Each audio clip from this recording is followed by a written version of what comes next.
What's groovy? You're in the Beat Sessions. I'm your host, Mitchell Weary. Australian trio Rufus Du Sol is back with a new album entitled Surrender. They released that on October 22nd. This is their fourth studio album, follows 2018's Solace. And Rufus Du Sol, easily one of the best bands to emerge out of the last decade. I can't get enough of their sound. I think it's just so intoxicating. And what I love about them even more is that they were my open door into electronic dance music. It wasn't something that I really started listening to up until about a decade ago when I started DJing. And what I like about Rufus Du Sol is that they're still a rock band. It is a drummer, a bass player, and a guitar player. And for me and a lot of other people that I've spoken with, that element really made what's going on with their sound much more approachable from getting into that electronic dance music phase. And I really am loving the fact that the major component of their sound is that classic house sound. Of all the electronic music out there, just classic house, 90s house really is my favorite. I don't think that will ever change. So I love that they're working with that. I love this ambient energy. Again, it's just intoxicating when you listen to their sound. It's almost kind of like, it reminds me of the soundtrack of Nirvana, is what I hear when I hear Rufus Du Sol. Their sound just takes me to that special place. And I know that most of you probably have that band that does that, but this is that band for me. And I've really just enjoyed them for that reason a ton. I'm really excited to see them live. I was supposed to check them out at Red Rocks back when they were supposed to do that tour. And I think what I'm really looking forward to with the live show is that the difference between a DJ or DJs doing a set and this band right here is that those DJs they're going to build that energy and they're going to keep that dance floor moving.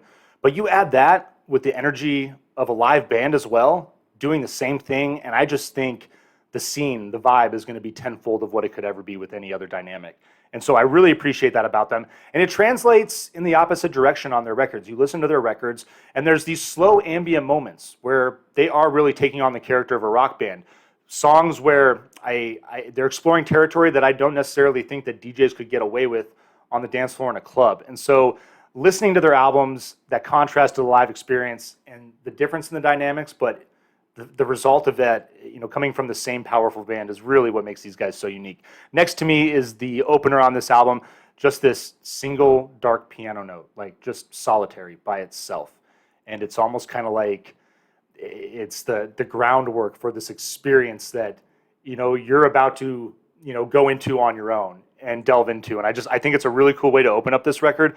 These guys love their percussion shakers, 90s house, that comes in and just starts rocking this track. It's slow, beautiful album intro. And really, it's the type of track that you listen to that reminds you that this is a rock band. Make It Happen is your second track, just a banger. Just builds the tempo into this thing. Really love the energy of that track. You're going to hear it on the dance floor. I'm getting ready to DJ this weekend at an ultra marathon up in Phoenix, so I'm going to be blasting this thing out in the desert for sure. See You Again is your third track. Keeps that tempo going that Make It Again establishes. I Don't Want to Leave is your fourth track. Slows things down a bit, gives you kind of this Depeche Mode feel in the song that I'm really loving. And then back into this song, Alive. Man, this thing, it's got that intoxicating energy that I talk about. I would say of all the tracks on this record, man, that song, when I threw that on, it took me to that place. I really dig that song a lot. Just the synths, the textures, everything that's going on there, phenomenal. Same with On My Knees. It's got this pulsating synth and kind of this slow element that builds. And towards the end of the track, this thing just blows up, becomes just another banger. Really dig that.